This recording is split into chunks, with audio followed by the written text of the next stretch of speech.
cryptocurrency space. Okay, you guys, we're at the top of the hour. Let's go ahead and get it started. Hello, everybody that showed up. Thank you guys so very much for being here. Well, it is my No. Go honor. ahead. Keep on going, Marnie. I should have hit the record button when you first started because that was all good info to put Yes, down. sir. So keep going and bring me up when Okay. you're ready. Okay, not a problem. All right, you guys. Well, as I was saying, in our diamond class, we are killing it. How? Because we are learning to trade, but not just learning how to trade any old kind of way. We're learning how to do it with strategy. We're learning how to do it with no emotion. And we're learning how to do it as a team. It's not just us out there willy-nilly. No, we're talking about it. We're bouncing coins off of each other. So it has been a wonderful, wonderful experience. Inner Circle is kicking butt. My gosh, Inner Circle is growing like crazy, but why? Because we are learning so much. I don't know about you, but for me, not only do we get a little bit of history lessons sometimes, we are also learning how to see the events and what's happening today and decipher if that's going to, let's say, harm us or do us well in the cryptocurrency space. Then we're gearing up for our next 5-day challenge. I don't know about you guys, but I'm so excited for that. I have missed us being able to come together and learn, yes, and hear from different speakers. So we're gearing up for our August 5-day challenge that starts on, correct me if I'm wrong, but I believe it's August 25th. 25th, August 25th. So while I'm at it, let's go ahead and start saying hello to all of our wonderful people that are here with us today. I see you guys. It's been a while. First up, I see the lovely Carla Arrigo. Hello, baby. How are you? Thank you so very much for being here. And check your inbox. I got a message for you. Hello, Missy Vetta. I see you, Sunshine. Thank you so very much for being here. It is always good to see you. Of course, Mr. Leonard Long is always here representing. Hello, sir. How are you? There's my good friend, Michael Luco. Hi, Michael. How are you? Michael was at the Chicago event too. It was so good to see you. Of course, my angel. Her name is Joyce Easley. She got my back. She said it's the 25th. The 25th. Don't worry about it. I got you. Joyce, thank you so much. I see Elton is here. Hi, Elton. How are you? There he is. Hi, sweetheart. How are you? Miss Rhoda is here with us today. Hello, Rhoda. How are you? Mr. Stan T is in the house. Hey, sir. I see you. I see the beautiful Miss Janelle Appling is here. She is coming on in from Colorado. Jacqueline Briggs, she said yes. Diamond class and Inner Circle are awesome. She said, come on and join us. I second that. We have the lovely Miss Judy E is coming on in all the way from Canada. We're worldwide. I see you, Yashika. How are you? She is representing Georgia. It is always good to see you, baby. I see Miss Rita B is here and she is representing San Diego, California. If you see Miss Patty Geist, the birthday girl, tell her we said, happy birthday, sweetheart. It would be good to have you here, but I understand, baby. Enjoy your day. There she is. Miss Rita's out there getting her steps on as always. I know that's right. She said, lead by example, folks. Lead by example. Hi, CJ. He's coming on in from Mesa, Arizona. Boom, boom, boom, boom. It's always good to see you, baby. Thank you so much for being here. Miss Catherine Clement. There he is. Hi, CJ. It's good to see you, my friend.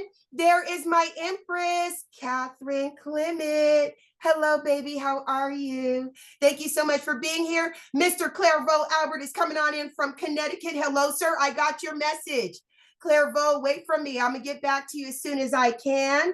And I see Miss Deborah is here. Doreen Buckner is representing Anguilla. Thank you so much for being here. All right, you guys, we are past the top of the hour. My goodness. I know we're all ready to hear our presenters. So with that being said, again, thank each and every one of you for joining us for our Super Saturday ILCA overview and special crypto talk. My name is your Queen Connectress, Miss Marnita Casa, and I am your humble hostess for today. Now, it is my honor to introduce you all to a man that for over 25 years dominated the direct sales industry. His cryptocurrency education is used by companies and universities worldwide. Now, for over 8 years, he dedicated his life to learning about blockchain technology and cryptocurrency, but he didn't just stop there. He decided to go out, share his information with the masses, and this was done by putting on fun and exciting Bitcoin boot camps nationwide at no cost. Now, at no cost. He has built thriving communities and wonderful platforms like you see before you now. So without further ado, it is my honor to introduce you all to Mr. Brandon Ivey. All right, all right. Thank you for that introduction, Miss Casa, and for being ready as always on an early Saturday morning to prepare for all of you guys. You know, she is a mother, a wife, and business owner herself, and she's got children, and it's a busy Saturday. So for her to take her time out and dedication to this community and all of you guys is appreciated. I gave her a reward. I made a whole list of new generated ILCA songs that she could use for her marketing. I played one of them. For those of you guys come early, and just a heads up, if you don't know, I opened up the Zoom 10, sometimes 15 minutes early. And so you guys can come on and I'm playing music. I'm addicted now. Um, they created a monster. I have so many songs that you'll never hear all of them that I've been creating, and I'm having a lot of fun doing that. But you'll hear some drips every now and then before we do the presentations, like the ones we did now. So thank you, Ms. Casa, for all of your hard work, and for everybody else, thank you for taking time out of your schedule this Saturday morning. I promise you, we're not going to be long this morning at all. But today we want to highlight that we're a week removed from our Chicago Impact Summit.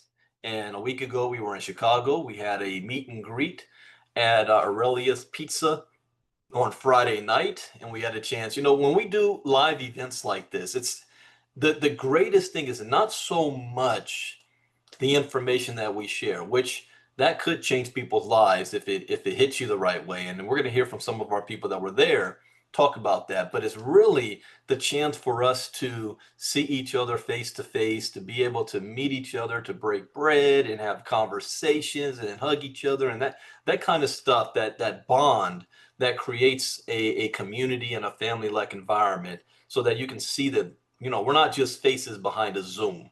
We are real people, and we care about each other and our well-being and our financial well-beings for our families for the future. That's why we put on live events. So I want to thank everybody that did take time out of their schedule to come out to see us, and we're going to be doing a lot more. So I want to give a shout out specifically to Miss Sandy Lynn and Melanie Davis, that's on the ground in Chicago, that helped put all of this together for the team out there. And then on our side, Miss Joyce Easley and Marnita Casa for putting that all together. I want to thank Marnita for that nice ILCA birthday cake. You know, I never had that before at an event.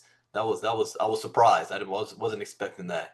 And I want to thank Mr. Herschel Crow and Dennis Walker in Chicago for being some of our keynote speakers as well, sharing their knowledge and experience. And Dennis, where did I put that book? We got it right. No, what did I put? Oh, of course, I moved my own stuff around and I lost that book. But Dennis wrote a book called The Orange Pill. That is, oh, it's right here in front of me. First Steps, an Orange Pill Journey by Dennis Walker. And Dennis spoke to everybody at the event as well, and had some gifts to give you guys. We also did some giveaways.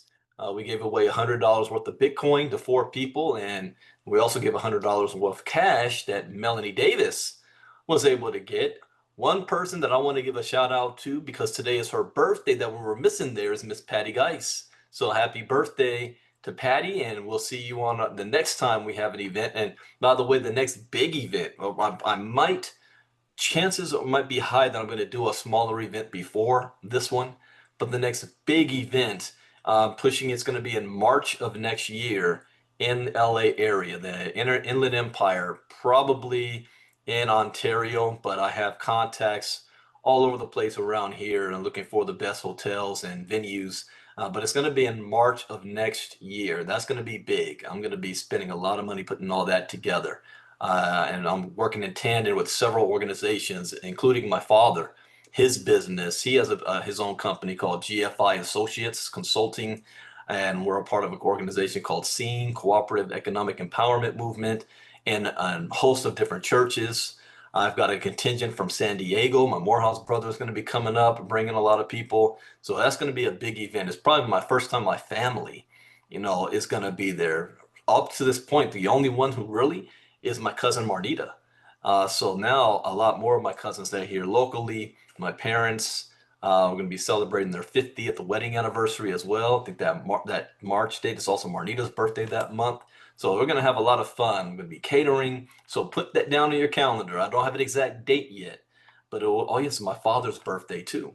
So March 2026 in LA. Then the very next month, we'll be going to Vegas for the Bitcoin Impact, yeah, the Bitcoin Convention 2025. I mean 2026, Vegas next year, at the Venetian. So we're gonna have a lot of fun month back to back with that. So put that down on your calendar. Start getting your plans, travel plans arranged and ready to go.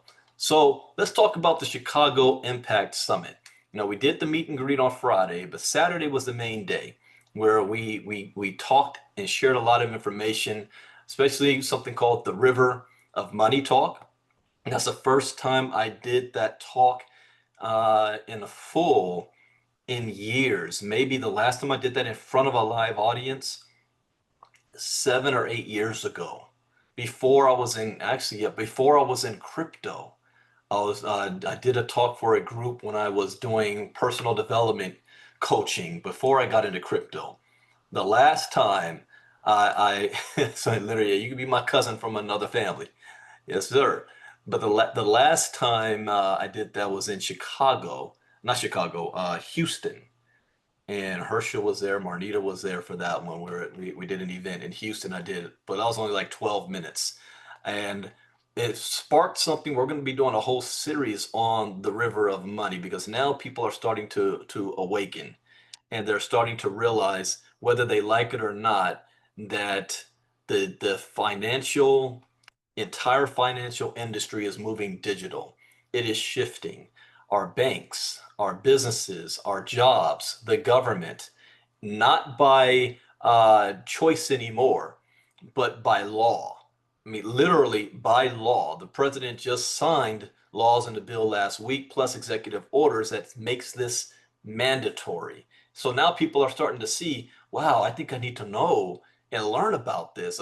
My job's going to start asking me for a wallet. They want to pay me in a stable coin. A bank wants to send me money, but not direct deposit or Western Union or so. They want to use a stable coin in the blockchain. How does that work? So now people are starting to open their mind. Even Peter Schiff, the gold bug, who's been one of the most critical critics of crypto since day one, came out last week. Yeah, I tell people, yeah, y'all should sell your Bitcoin and buy Ethereum. Openly, actually, he did the opposite. He said, sell your Ethereum and buy Bitcoin, which I say do the opposite of. And Jim Cramer, who had been critical of crypto for years. And I also learned back in the day, you do the opposite of what they say, and you're going to win 90% of the time. They're all talking about moving into the space. The real estate side. You ever heard of Grant Cardone? He just bought $100 million worth of Bitcoin, putting his business, because he's looking at the tokenization and fractionalization ownership of real estate, how that's going to move. We've got BlackRock moving in the space. Every every billionaire on the planet in major business is getting positioned. So Saturday was all about that. It was about the river of money, understanding some of the basics of what Bitcoin and crypto is, why we need to be a part of this. And before I bring some members up, I'm going to share something that I said then. And I want you to take this to heart and think about this, because the first time it was said to me in this way, it was like a punch in the gut.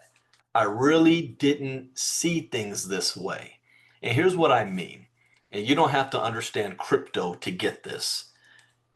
We're all taught that if we want financial freedom or we want to have some form of success, the American dream, we're taught that we've got to follow the school system and then get a good job.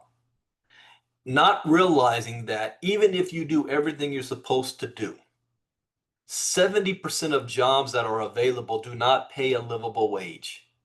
Not like it did from the Leave It to Beaver days after World War II, where a household can have one person working in it and can afford to pay for the house. 2 cars, a family of 5 and 6, white picket fence, send them all to college and have retirement and savings on one income.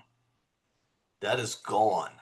Because not because you're not a hard worker, but because there are no jobs that even that can provide that. So you have families that have at least 2 or 3 incomes coming in just to make it, just to stay above float. So it's by design you are where you are right now. So don't take yourself like, did I fail in life? No, you worked the plan that you were given. The only thing you failed at is recognizing that there are alternatives. But you don't know that if you've never been taught it, you've never been exposed to it. But if you're in that situation, if you make $75,000 a year on your job and you have security, you got that check coming in twice a month, and you do that for the next 20 years of your life. I just turned 49 years old, so that's 69. That 20 years from now will be around that retirement age. It's supposed to be 65. The government wants to put it to 72. So I'm just a few years away from the government's retirement age. $75,000 a year for the next 20 years comes up to $1.5 million. Now I want you to think, and I'm going to give you a pass on this. I'm going to tell you, you don't have to pay taxes. You get to keep all of that 1.5 million over the next 20 years. Now let's think about your living expenses. Every dime you spend from now over the next 20 years is coming from that 1.5 million. Are you getting any extra money outside? Did you win the lottery? No, chances are not. So that is your pot of resources to pull from. I don't even call it money. Resources. And you can add on to their debt for people that get credit cards, so it's a little higher, but now you're in debt. Every doctor's appointment, groceries, school, medical, your house, your car, your bills, everything is coming from that 1.5 million.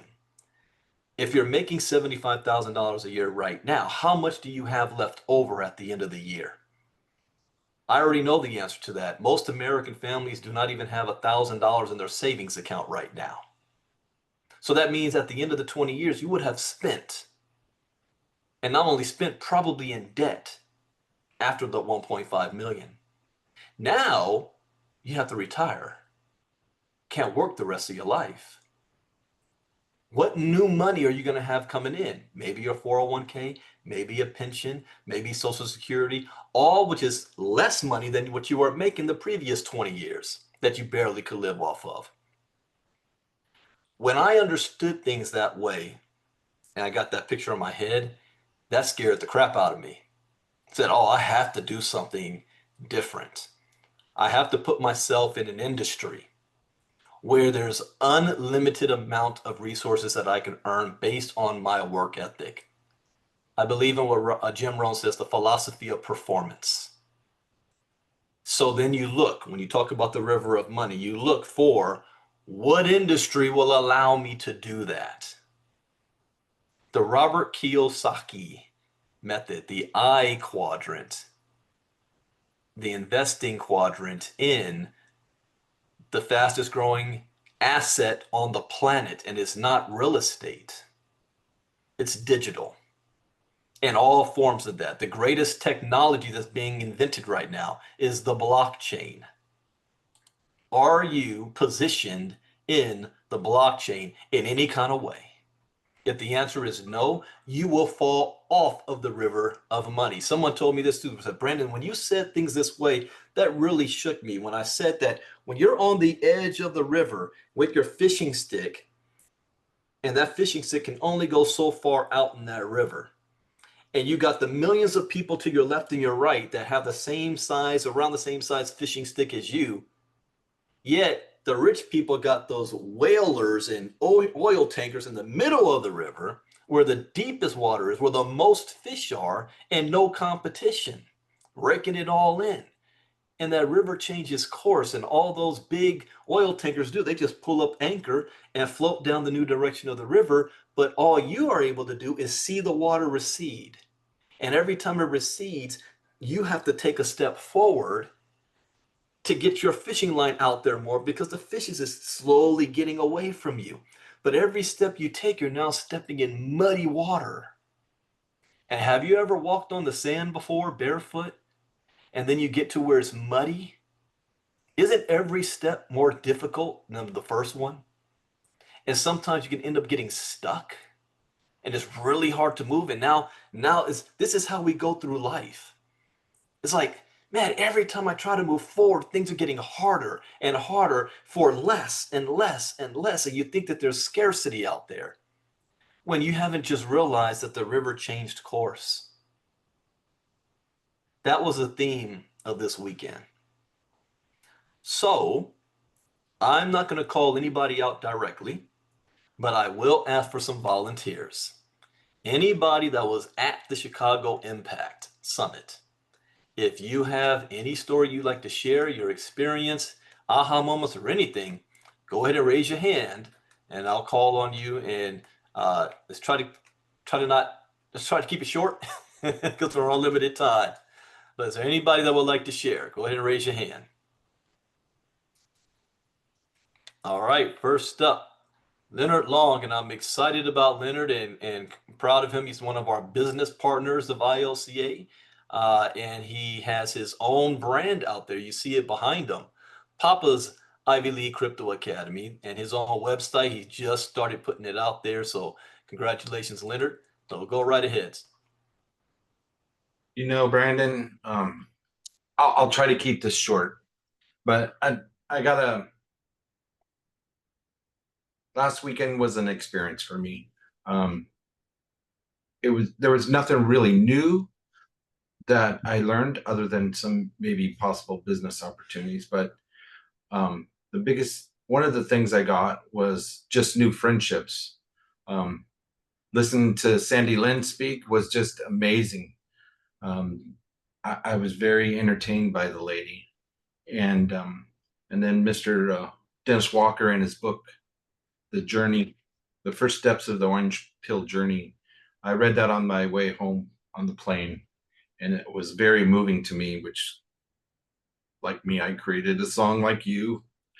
And but the story I really want to tell is this crypto thing was all new to me, and I learned this from my mom. That's how I got involved. That project cost me a lot of money. It's something I should have never invested in, but I did not understand what I was getting into. I didn't know there was this crypto education out there, and because of this adventure I went on with my mom, that's how we found you, and I've been following you for several years now. And recently, about a year ago, we got involved in another project, and I tried to explain to my wife that this was money. What I was learning was about real money, and wealth is being changed before our eyes. And I tried to explain it to her, and all she would say is, just show me the money. And I'm telling you this story because it's going to lead to something that just recently happened to her.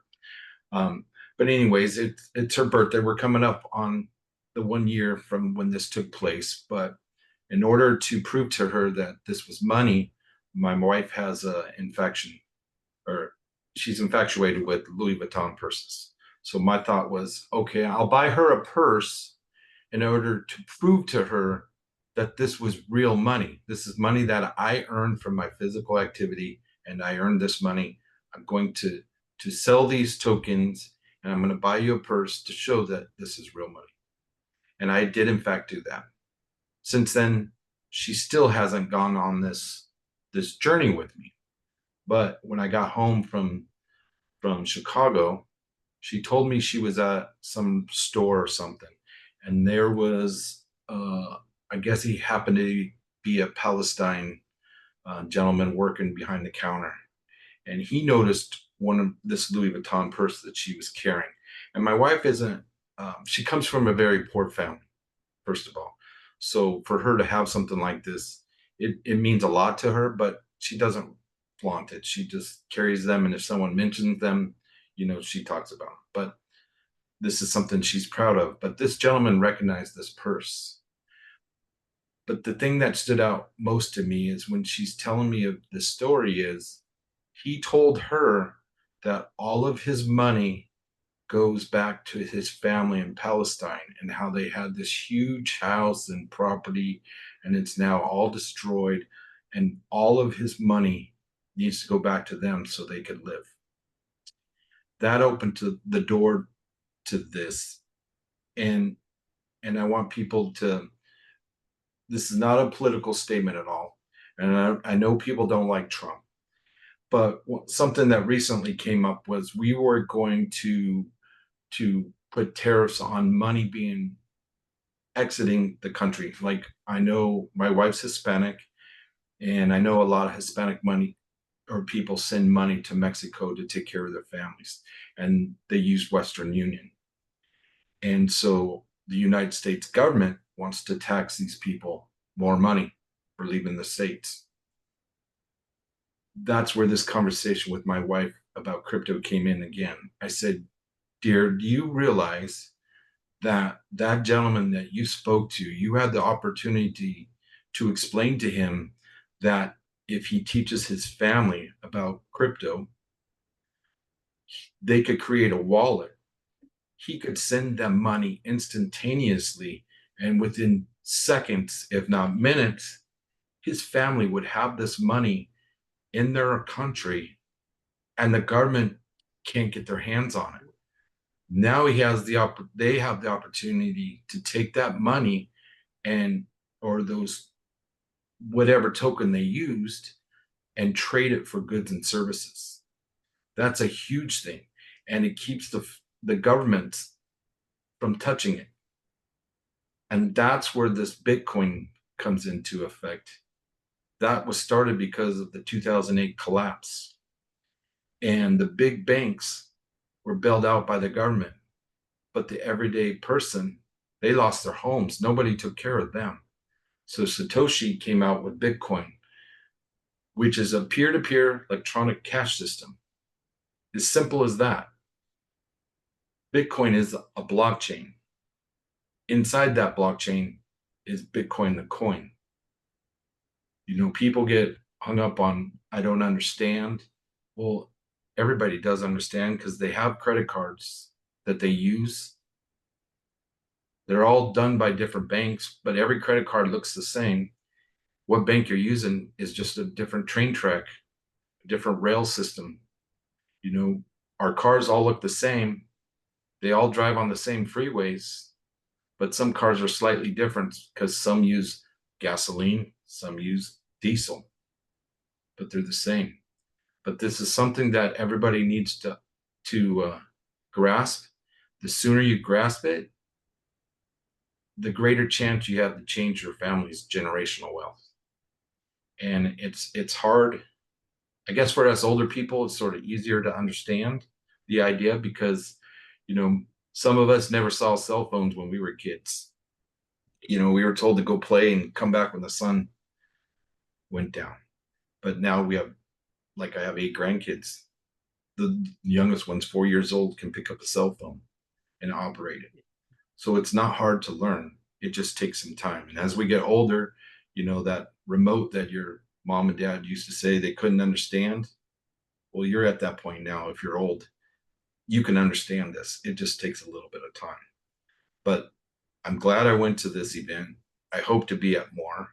And one day I might be sitting there with you on that stage teaching it. Sometimes I think I don't have that ability, but every once in a while, like last Monday before I flew out, I walked into a Harley Davidson dealer, and that ended up sparking this conversation about my new website and being a partner with you. And the gentleman knew about Bitcoin, but didn't really understand it. But I think everybody really needs to learn, and it can really change your life. All right. Thank you for sharing that, Leonard. Great story. Yes, you will be up there teaching and sharing and doing some farm presentations soon. All Thank right. you. Next up, Miss Marnita Casa. Hold on. I saw Miss Joyce Easley. Where is she still here? Because I saw her Yep, she hand up. is. Okay, I'll go after Miss Joyce Easley and Mr. Michael Aluko. I should see your hand up. You were there too, sir. So I'll go after Miss Joyce Easley. Good afternoon, everyone, or morning. I just want to say that was the best. Um, I can't even the summit that I've ever been to. Meeting everyone, it was it was just so heartwarming. And Brandon sounds exactly like he does on Zoom. That was funny to me. Yeah, I'm But not I want to AI. thank Miss Melanie. I want to thank Miss Melanie and Miss Sandy. They gave me the VIP treatment from the time I got there until I left. Although I had a rental, they still drove me around outside of um, the personal Walmart trips I did and when we went to dinner. But meeting everyone, it was just so heartwarming. I got to meet Miss Maggie, Michael, Aluka, and Herschel, Mr. Ivy, Mr. Walker. They did a phenomenal job. And the energy in the room was just, it's like an out of body experience to just hear them talk in person. And I want to thank Miss Marnita. It was like meeting my little sister. She and Miss Janelle. So I will definitely be attending another one. I don't know if I'm coming to the one in November, but the one in March or February that Brandon is putting on, I will definitely be there. So that's all I want to say. Thank you for sharing, Joyce. It was great meeting you as well. That was funny. I walked in there, and the moment I said something like, "Ah, you sound just like you do on Zoom." Yeah, I'm not AI, I'm a real person. So thank you, Joy. Let's bring up Miss Casa, but I also want to say I'm very proud of Miss Casa because she did something for the very first time ever. She spoke in front of a live audience and did the MoveQuest presentation. And she was doing things I didn't teach her how to do. She was like Vanna White up there moving from the left and right. I think we streamed some of that, and soon I'll be editing a lot of videos and little clips so you can see all of that. So, Miss Casa, the floor is yours. So wait, that hearing Joyce, oh my gosh, yes, the energy, meeting everybody, giving hugs, oh my gosh, the conversations, it was like meeting up with friends that you have known for years. It was phenomenal. But hold on. Michael Luco, I'm gonna let him go ahead and say what he has to say. There you are. The floor is all yours, Mr. Luco. Good morning, everybody. Hey, Michael? Miss Monica, I can't believe you put me on the spot. Anyway, as you can see, my back, I'm at the uh, tire shop. So happens my tire went flat on me this morning. I was trying to get something quickly before I came here. But unfortunately, I just had a flat tire. So happens to be right in front of a tire shop. So here I am. So I'm sorry, I won't be able to talk loud. But anyway, I was one thing that I'm really glad about is to meet everybody in person, especially Miss Casa. That voice, oh my God, I wanted to see who that woman is. And she put me really, I was really excited and be able to meet Mr. Brandon in person and everybody else, Miss Joyce. It was a great pleasure. But the fact that I live here, I don't have to travel, how can I miss that kind of opportunity? So one thing that I really learned about that meeting is very simple. Just like Leo said, everything that was spoken about that day is something that I'm already familiar with because I've been in the game for a long time, long time. As a matter of fact, I was trading before the internet came into existence back then when I was in Europe. And I know a lot about charts. That time there was no electronic charts. You have to, make your own chart. with you plot open, high, close on paper charts, and that's how we were trading. But what I wanted to say is sometimes having a lot of experience and knowledge can actually work against you. In that case, that's me. So I've been all over the places. I've never, ever worked for anybody. I've always been self-employed all my life, and I've been in the game for over 30 years. I've been in every place, but I couldn't put it together, you know? And what I learned from last week actually put a perspective, shed light on what I needed to do to actually change my life. So, like I said, I have a lot of experience. I have a lot of knowledge, but yet I'm still broke. So, and just like Brandon said, no, it's not your fault. You're doing what you were asked to do. It's just that, you know, the river have changed. Things changes, and now I'm changing with it. And for me, the crypto is the way to go. And I'm just hanging on. I'm happy to be a part of this, and I really want to make a change in my life. And I believe everybody listening here have a chance, and that's the great thing about being in crypto space. There's no border, there's no color barrier, there's no how much education you have or where you come from. The level, I mean, the level is all the same for everybody. So it's a great opportunity. And I want to thank everybody that participated in the Saturdays. I met Usher Crow in person too. And that was great. Thank you. That's all I've got to say. Thank you very much. All right. Thank you, Michael. It was good meeting you as well. And you had a guest out there as well that came with you. So good. Thank you. And he's joining our group too. It's fantastic. All right, Ms. Casa, the floor is yours. Okay, I'm going to make this quick. It was phenomenal. I am a very skeptical person, and I like to imagine, you know, all these wonderful things that are going to happen at this event and la, la, la. And when I got there, it was nothing what I imagined and everything that it was supposed to be. From being able, okay, coming to events like this is so very important because we are a family. We're not just a community, we are a family. We talk to each other, we vibrate with each other, we have this harmonious thing. We're learning and growing up together. So to be able to come together and give hugs, to be able to talk face to face, exchange energies, get up, go to class, it was phenomenal. Miss Joyce Easley kicked butt. She was on top of everything. Kate came in, she was with it. Miss Melanie and Miss Sandy, yes, just like Leonard said, it was so entertaining. It was so much fun. Miss Sandy, if you've never seen somebody host an event, what I do is nothing, okay? Miss Sandy was out there. She was doing it. I learned so much. Mr. Dennis Walker, my goodness. You're able to learn when you come to events like this. Also, when we have different speakers, you're able to hear the same information, but in a different way, which gives you another way to be able to share that information with other people. I can explain what blockchain is and what crypto is the way Mr. Ivey has taught us. And that is very clear and concise. And a lot of people get it. But then Mr. Dennis Walker came up there and showed us something about groceries. He taught us that the value of the dollar, $1 right now today is only worth 13 cents. What?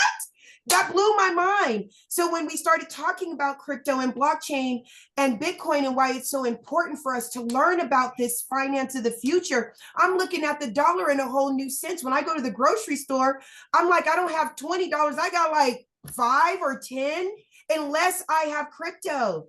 So not only meeting our family, learning from different people, going out to dinner. Me and Joyce was having heart-to-hearts. It was a phenomenal experience. And you guys, every time ILCA puts on an event, I'm telling you, not as, you know, the executive assistant, but as your friend, right? As your sister, as your cousin, go, show up. We give you enough time in advance. If you learn how to do your trading, you go to Diamond class, learn how to trade, make the money to attend the event. Where a lot of us are in MoveQuest, move that butt. Get 20,000 steps so you can be able to go to the next event, because going to Chicago showed me how important it is for us to connect in person as much as possible. So that's all I have to say. It was great. All right. Thank you, Miss Casa. And I want to give a shout out to her mother, Miss Janelle, who did something that I never saw before, where she actually was in front of the room and she shared her thoughts and we got it on tape. So it's there. So we'll be using that in promotions. There was another person who was there who's not with us today, but she's celebrating her son's birthday. But she asked if I could play something she created that it describes her experience for Chicago. So let me share a screen and bring it up. This is from Miss Melanie Davis. So take a look at this. And Miss Casa, let me know if the sound doesn't play. I think I have it on.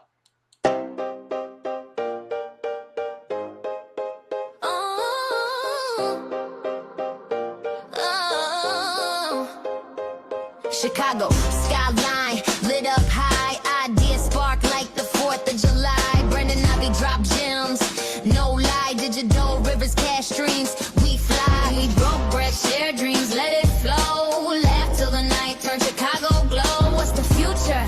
Yeah, we just might know. The river of money, let it run, let it run. Impact summit, where the chains begun. Currency shifting, the future spun. Chicago impact, yeah, we're not done. Tables turn, minds burn, truth revealed. Digital doors unlock, future sealed. Speakers hit hard, no moment concealed. New systems rising, old ones repealed. We broke bread, shared dreams, let it flow. Laugh till the night, turn Chicago glow. What's the future? Yeah, we just might know. The river of money, let it run, let it run. Impact summit, where the chains begun. Currency shifting, the future spun. Chicago impact, yeah, we're not done.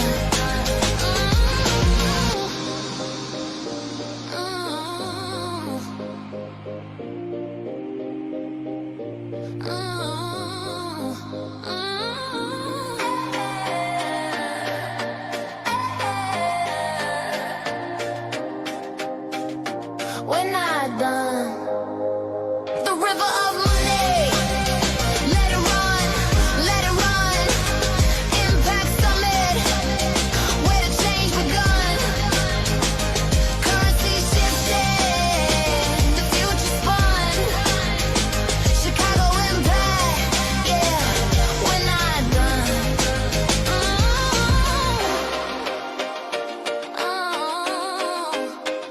Chicago impact, yeah, we're not done.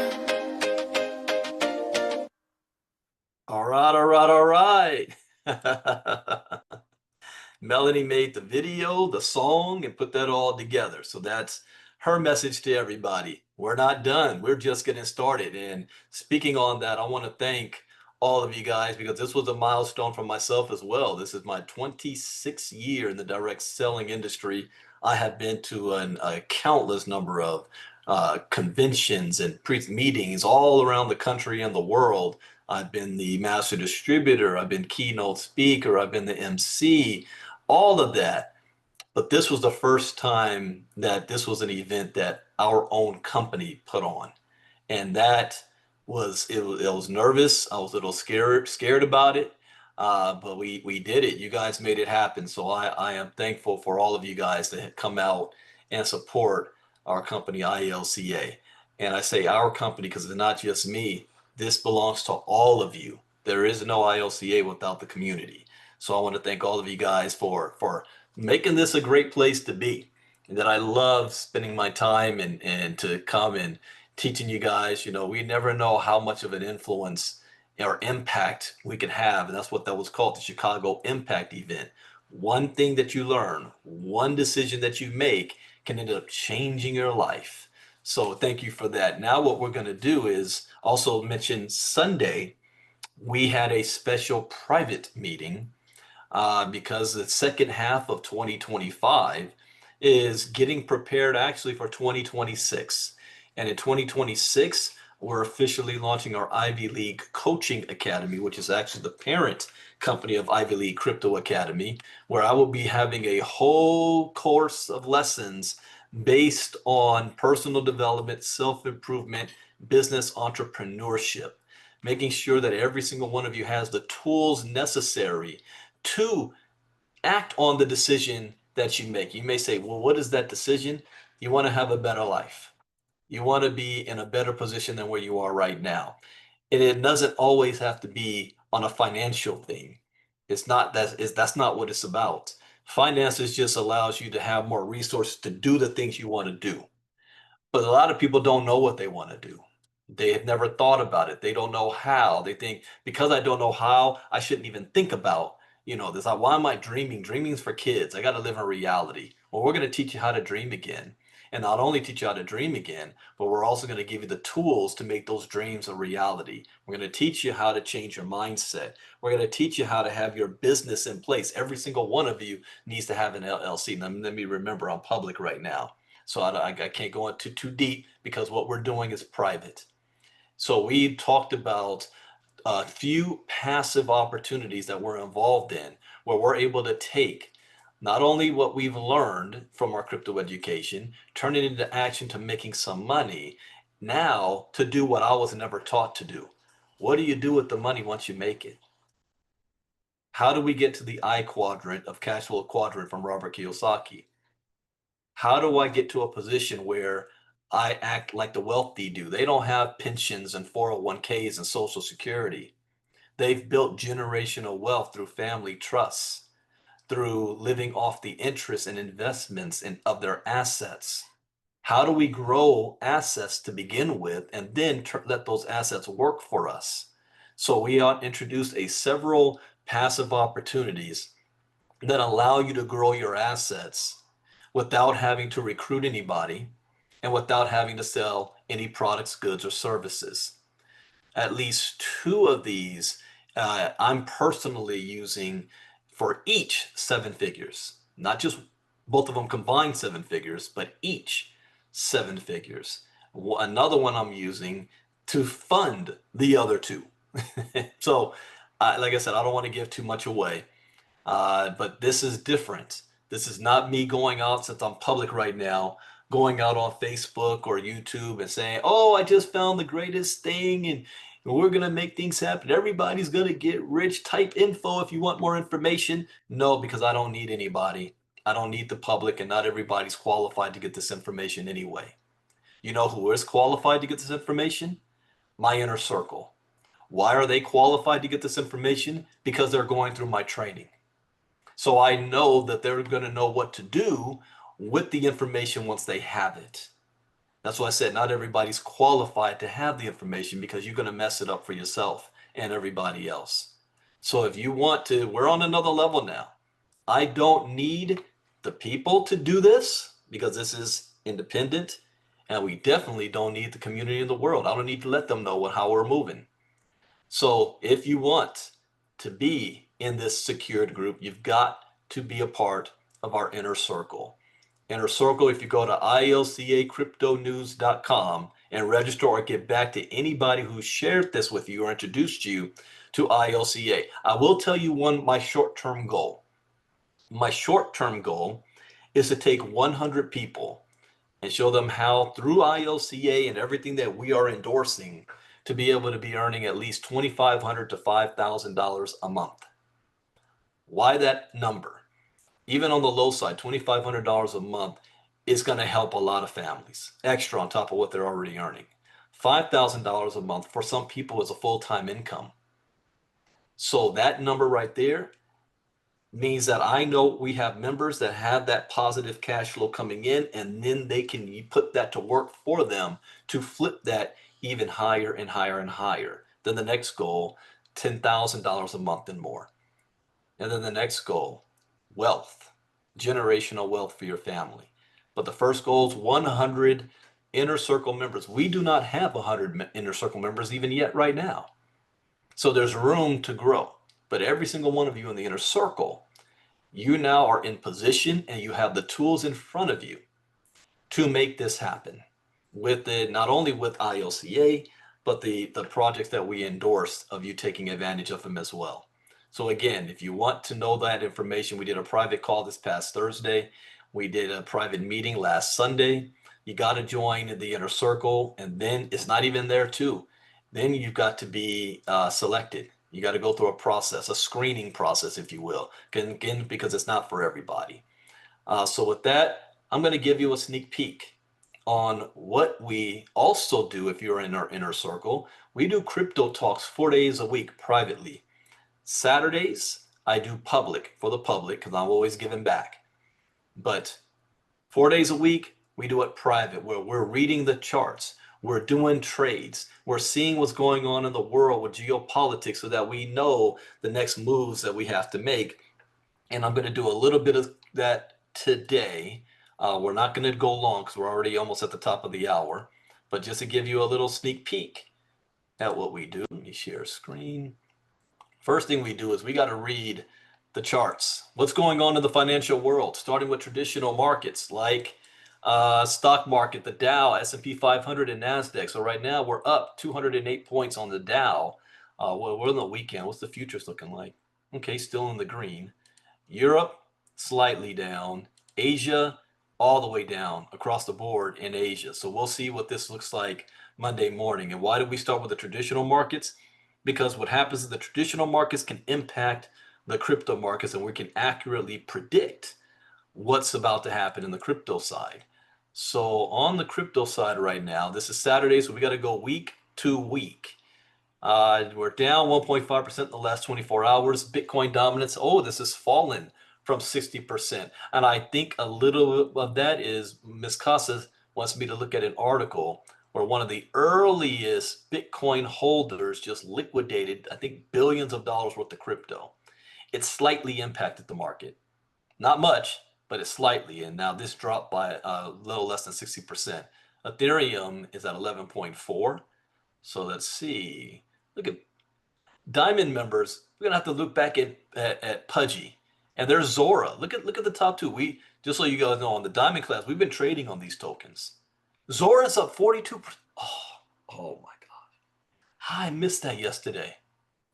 Zora's up 42% in 24 hours. I missed that one. We made money on this. Who found Zora in our community? Was that Leonard did? Leonard found Zora. Yeah, we made money on that last week. But had I kept the position, we would have really made money on that. SPX did a lot last night too. I was watching that. See, Bitcoin is at 118,000, up 0.3% in the last week. Ethereum is up 5.5% in the last week, 37.36. Ripple is down 5.2%. BNB is up 6.9. Solana's up 6.5. Tron down. Cardano's up. We got a mix here. Sui's up 10.9%, but Stellar's down 2.8. So this is a mix. See, Bitcoin Cash is 10.4. And when I say mix, okay, Diamond class members, when I talk about in trading, you got the slow waves, that's the calm waves like this. Mix is kind of choppy. It's kind of choppy like this. And then every now and then we got to watch for that tsunami that comes in and breaks against the ground. So right now, it's not too choppy, but kind of. We got a mixture. See, the best performers over the past week. Ethena, really.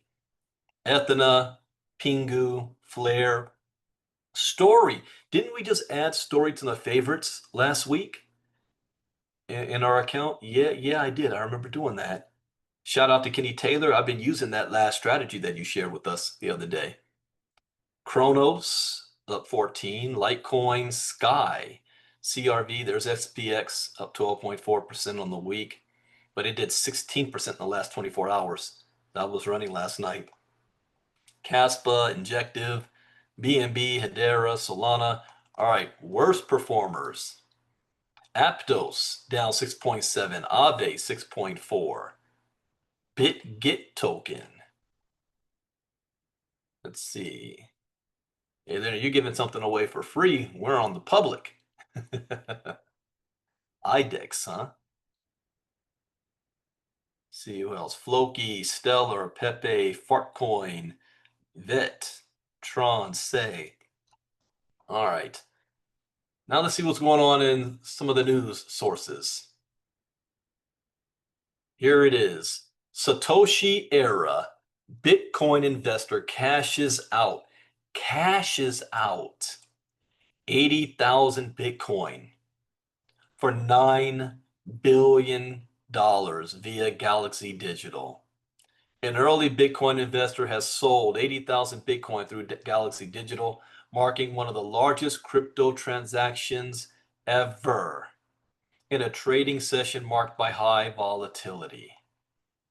An early Bitcoin investor sold 80,000 Bitcoin in what the digital asset company described as one of the largest notional transactions in crypto history, though details regarding the date and execution price were not disclosed. Also, so this might have happened before this article, so it may not have did it impact last night.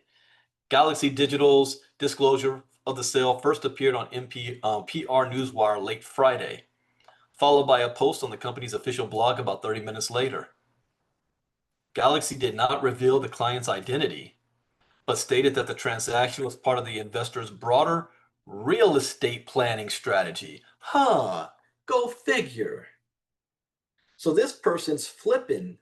This is exactly what we're going to be doing with Ivy League Coaching Academy. He didn't cash out to go, buy a yacht and something. He cashed out and is having a whole real estate planning. A River of Money group? What were we talking about on Thursday? Do not type in the chat box. That's a rhetorical question. Don't answer that. But what were we talking about?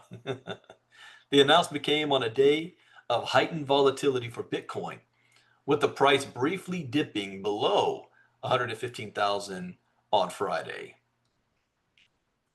Data from Look On Chain indicated several large transactions from Galaxy Digital throughout the day, totaling nearly 30,000 Bitcoin, with most of the funds sent directly to exchanges. Talk about that person having generational wealth now.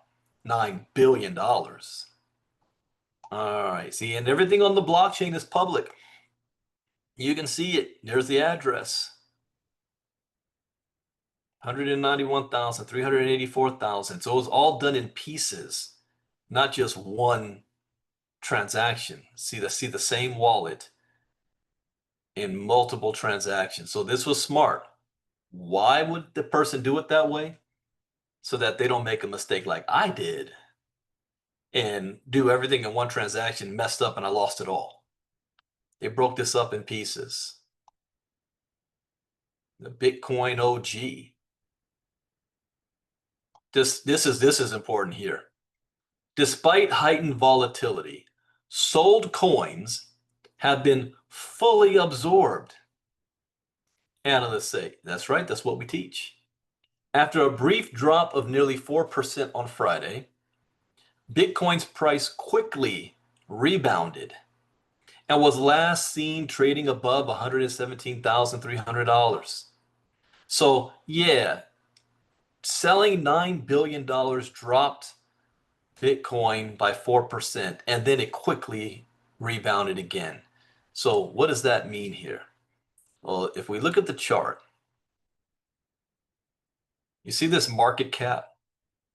$2.3 trillion is the market cap of Bitcoin. 24-hour volume is $33 billion being traded in the last 24 hours on average every day. Wow, Ethereum is getting close.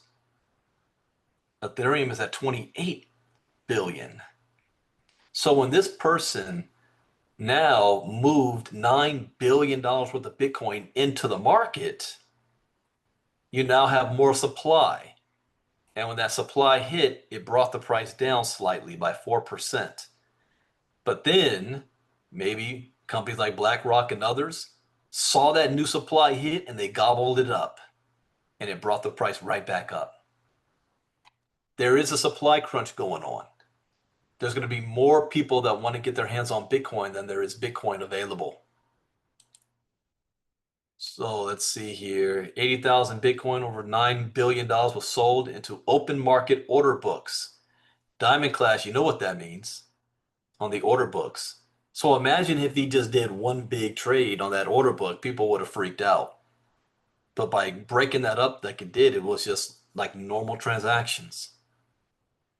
Bitcoin barely moved. That is impressive.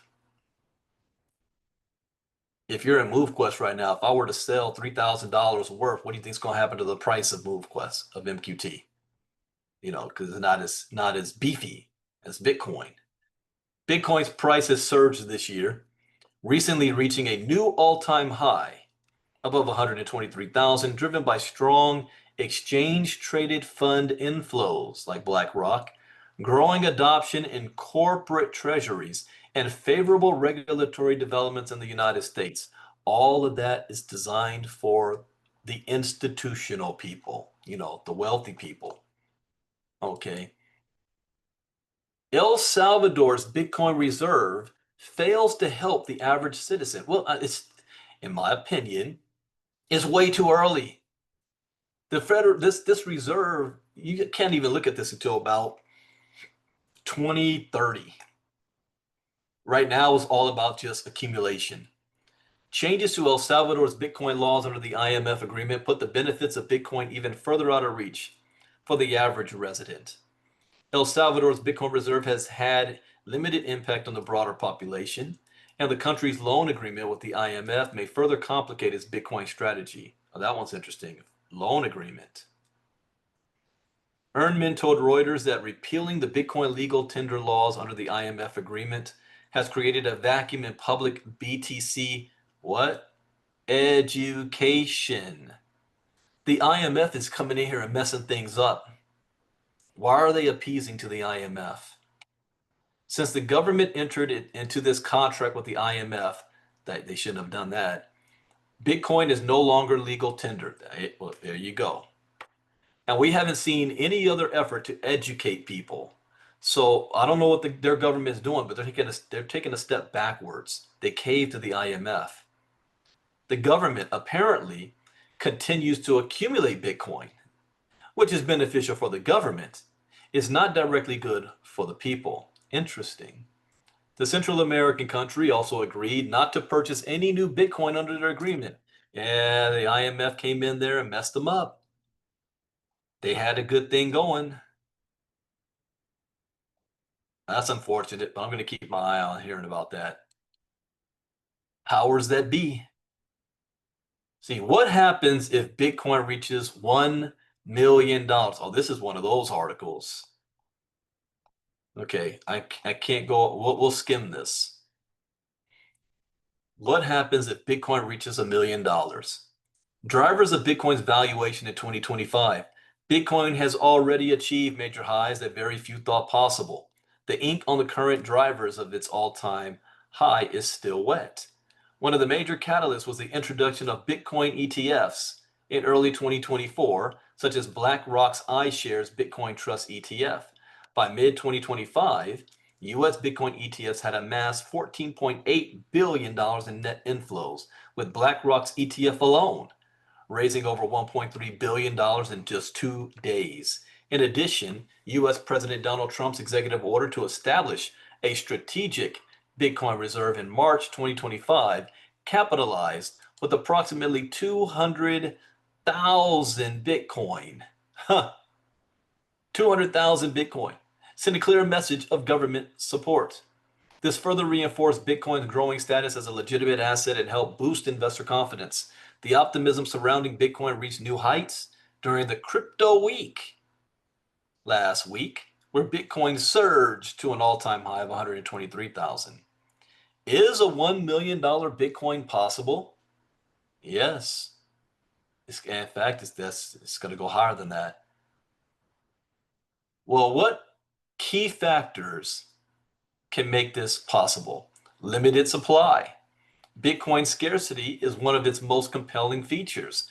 With a capped supply of 21 million coins, Bitcoin's value naturally increases as demand rises. The limited supply ensures that Bitcoin cannot be inflated like fiat currencies, making it a potential store of value similar to gold. Institutional investment. You guys remember the difference between retail investment and institutional investment. Retail investment will not get Bitcoin to $1 million coin, but institutional investment will. The influx of institutional investment is changing Bitcoin's market dynamics. As large financial institutions enter the market, Bitcoin's legitimacy is solidified, creating more demand and pushing prices higher.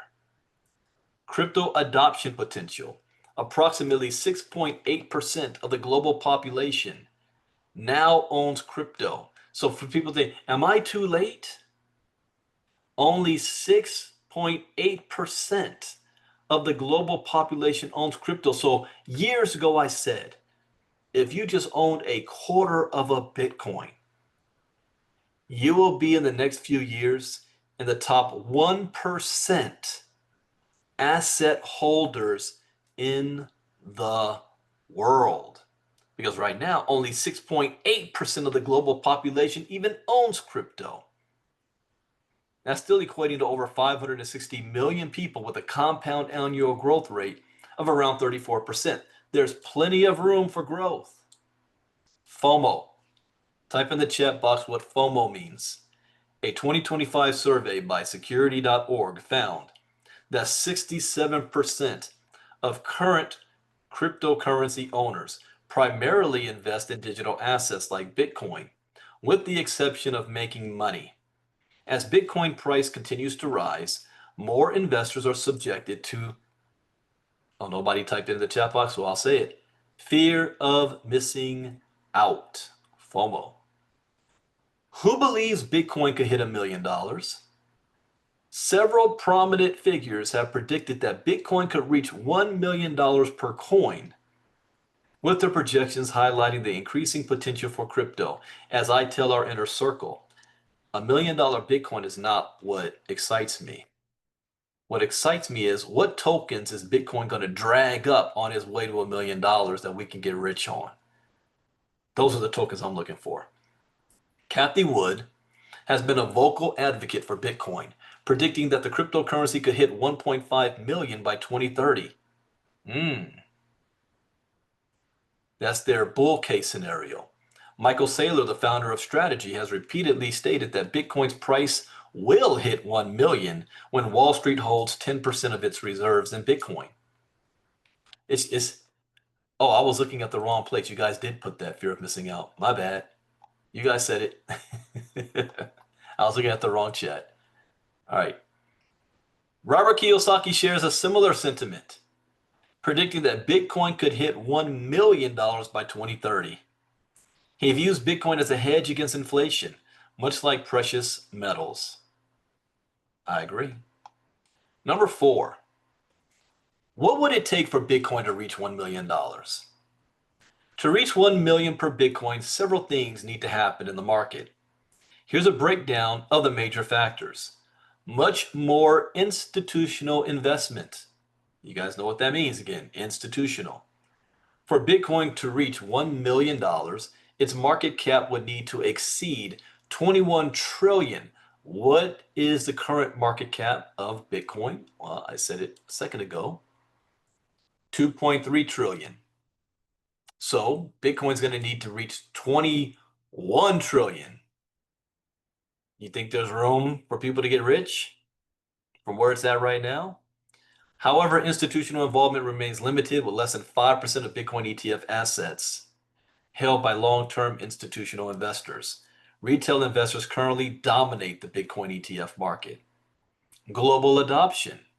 Reaching 1 million per Bitcoin requires widespread global adoption, with experts estimating that 20 to 40% of the world's population would need to adopt Bitcoin.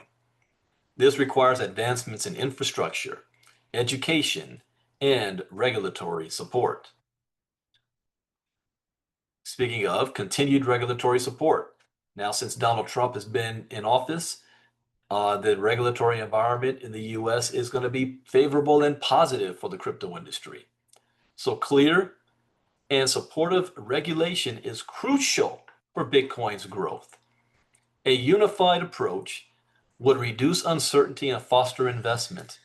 Efforts like the Genius Act and the Clarity Act in 2025 had set clearer guidelines for digital assets, boosting institutional confidence and paving the way for broader adoption. Continued technological development. I agree. Think of where we are right now is where the internet development was in 1997, 98. AOL dial-up. Are we using that same technology for the internet today? Nope. Same thing's going to happen with the blockchain and crypto. It's going to go through a massive upgrade. So the continued development of solutions like the Lightning Network, which improves transaction speed and lowers fees, is essential for scaling Bitcoin, even as a store of value. So what happens if Bitcoin hits 1 million? The BTC $1 million impact. If Bitcoin really does reach $1 million, who will the winners and losers be? It smells a bit like a pyramid scheme, huh? Winners, early adopters. If Bitcoin reaches $1 million, the value of holdings across the network will soar. As of 2025, approximately 900,000 addresses hold at least one Bitcoin, while around 4% of the global population owns some amount of Bitcoin. The majority of Bitcoin, however, is controlled by a small group of wealthy individuals and institutions. So long term, it's going to end up kind of looking like how the US wealth looks, where 50% of the money, all money in America, is held by the top half a percent of the population. That's insane. So what's going to happen here is the majority of the wealthy are going to try to gobble up as much Bitcoin as they can. Strategy, for example, would be a major winner. If Bitcoin hits $1 million, Strategy's current Bitcoin holdings will be worth over $600 billion. Like I said, Michael Saylor, some of these guys are going to be the richest people in the world. Their companies will be the first trillion-dollar companies. And we're not talking about 20 years from now. We're talking about 5. Early retail investors who acquired Bitcoin at prices as low as from 1 cent to $1 would see exponential returns. Someone who bought Bitcoin for a few cents could see their holdings grow into a multi-million-dollar asset. Did you know Satoshi Nakamoto, the creator of Bitcoin, is believed to hold about 1.1 million Bitcoin, around 5.2% of the total supply. At $1 million per Bitcoin, this would make Satoshi holdings worth over $1.1 trillion. Who are the losers? Latecomers. As Bitcoin approaches $1 million, the gap between early investors and latecomers could widen, exacerbating global financial inequality. Those who entered the market early stand to gain immensely, while new investors, particularly retail buyers, will face higher entry costs and lower potential for returns. Latecomers may risk significant losses if Bitcoin's price corrects or crashes after reaching its peak, only if they sell. This is where education comes in. Someone sees the price of Bitcoin go down and they thought they lost money. I'm like, what do you mean you lost money? It went down, Brandon. Did you sell it? No, you didn't lose the money. Just like a house. Value goes up and down. It depends on when you decide to sell it. Bitcoin's growth mirrors a pyramid structure, really, where early participants benefit as fresh capital from new buyers enters at higher prices. However, this reliance on continuous investment to drive growth leaves the system vulnerable. I disagree with that. Unlike traditional investments, Bitcoin's value is largely driven by speculation and supply-demand dynamics. I disagree with that. Without the inherent utility that stocks or real estate provide, that is not true. See this? Who wrote this article? It's acting like there's no utility of Bitcoin. Bitcoin was not just created out of thin air. It is a reward for, okay, I'm gonna test our community. What is Bitcoin a reward for doing? Type that in the chat box. This guy's acting like it's like fiat money. The government just prints more of it whenever they feel like it. Catherine says solving equations. Okay, that's one way of putting it. Anybody else? Janelle says mining. Patty, proof of work. Yeah, you guys are all getting it right. You're just saying it differently. Building the blockchain. That's right. It is proof of work. No Bitcoin can be released if the blockchain is not being created. If Bitcoin's price stagnates or falls, those who bought in at inflated prices could suffer significant losses. Governments could also be significant losers in a Bitcoin-driven world. With the rise of decentralized cryptocurrencies, they may face reduced demand for fiat currencies and a loss of fiscal control. They already know this. That's why they're creating their stable coins and CBDCs. Is Bitcoin's potential to reach $1 million just a house of cards? No. While Bitcoin's future is promising, it faces existential threats from emerging technologies, particularly quantum computing. No, already, I will say, yeah, that same technology can be used to shore up any shortcomings of the blockchain. But this is what they want to go with. Quantum computers have the potential to undermine Bitcoin's cryptographic security. Quantum computers also have the potential to undermine the banking industry, the government, our electricity grid. Every agency that has a computer, quantum computing can break into it. So this is not an argument that they can stand on. This could allow quantum computers to efficiently factor large integers and compute discrete logarithms, which are currently infeasible for classical computers, posing a direct threat to Bitcoin's encryption methods. No. If you're going to go with that argument, then quantum computers are a threat to the entire planet. Because if it can break into Bitcoin and encryption, what do you think it's going to do to everything else? What about our nuclear codes or any other country's nuclear systems? Bitcoin's reliance on elliptic curve cryptography makes it particularly vulnerable to these quantum attacks. In fact, approximately 4 million Bitcoin is stored in addresses with exposed public keys, which would be vulnerable to quantum attacks. The potential economic damage from a quantum attack on future Bitcoin holdings could be catastrophic. A successful hack on a widely adopted crypto, $1 trillion worth of market cap, has the ability to trigger a global recession. No. No. What is gold's market cap? 21 trillion.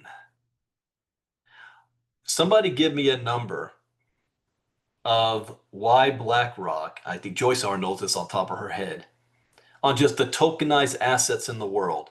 What is that number? Leonard got it there first. 867 trillion. And then, what percentage of the world, because we just said in the article, even owns crypto? 6%. So this guy is overblowing if something happens to the crypto. There will be a crypto crash, though. Remember, I used to do a series called The Crypto Storm is Coming, just like the .com era. There will be a crypto crash, but it won't kill crypto. Crypto will survive. 90% of the crypto tokens out there will be wiped out. You just got to know which ones will survive. Just like 90% of the bogus internet websites that were created in the late 90s did not make it. That's okay. That's just part of the growing process of this. But this guy saying this is like saying, well, $4 billion in crypto was scams last year. Really? That's a smaller percentage than banks that are doing fraudulent activity. That's a scaremonger here. Bitcoin's decentralized nature means there is no central authority to quickly implement fixes or security measures. That's by design, because those central authorities are most likely the cause of the problem in the first place. He forgets to mention that there's something called DAO. If you know what a DAO means, type DAO, what it means in the chat box. What does DAO stand for? However, to protect Bitcoin from these risks, Post-quantum cryptography algorithms are being developed. Okay, yeah, I agree with that. The National Institute of Standards and Technology is working on standardizing these algorithms to secure digital assets against quantum threats. That is true. But implementing these new algorithms will require a massive coordinated effort across Bitcoin's entire network. What do you think it was again? Does anybody know what DAO stands for? He's acting like the decentralized nature is the bad thing. It's actually the best thing. You guys kind of got it. Decentralized autonomous organization. That means while this person said there's no central authority that can fix something, you've got 1 million miners out there. And they all have a vote. Why do you think there's forks in certain crypto projects? Is when disagreements happen. And it all happens very quickly. It's the fairest model, the most democratic model, period. So transitioning to quantum resistant cryptography will likely take time. Really? No, it wouldn't.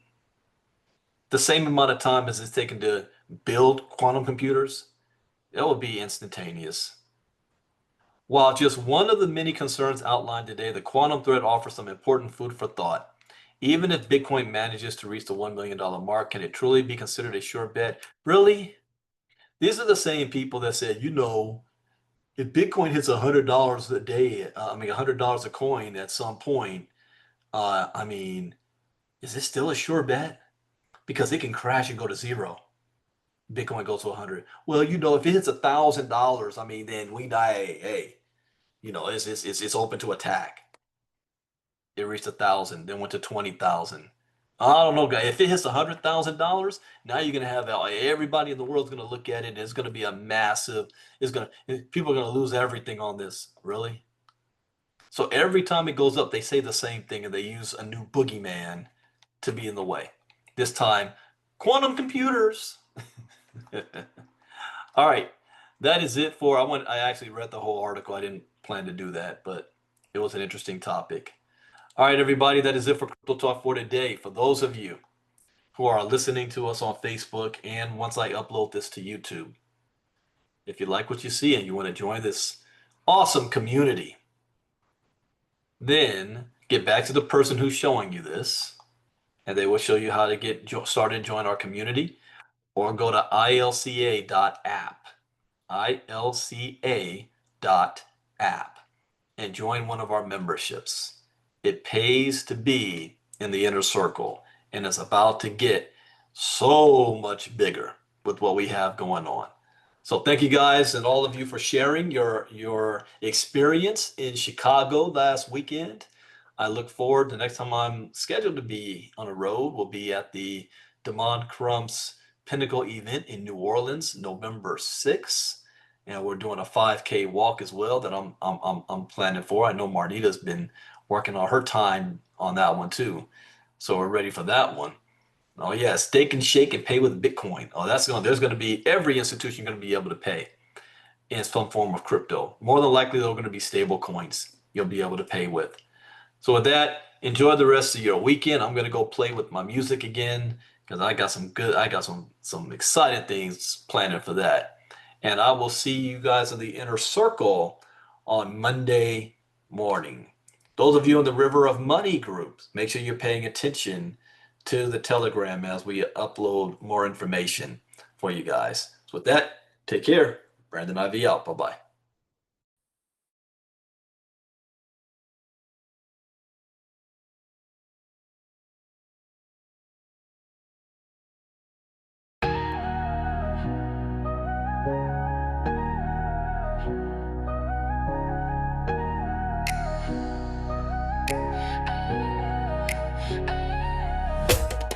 Stacking blocks like Lego towers, digital gold in the midnight hours. Flashing screens, they call my name, chasing coins in a pixel game. Zeros and ones, they light the way. A future carved in code today. Crypto dreams, they're calling me.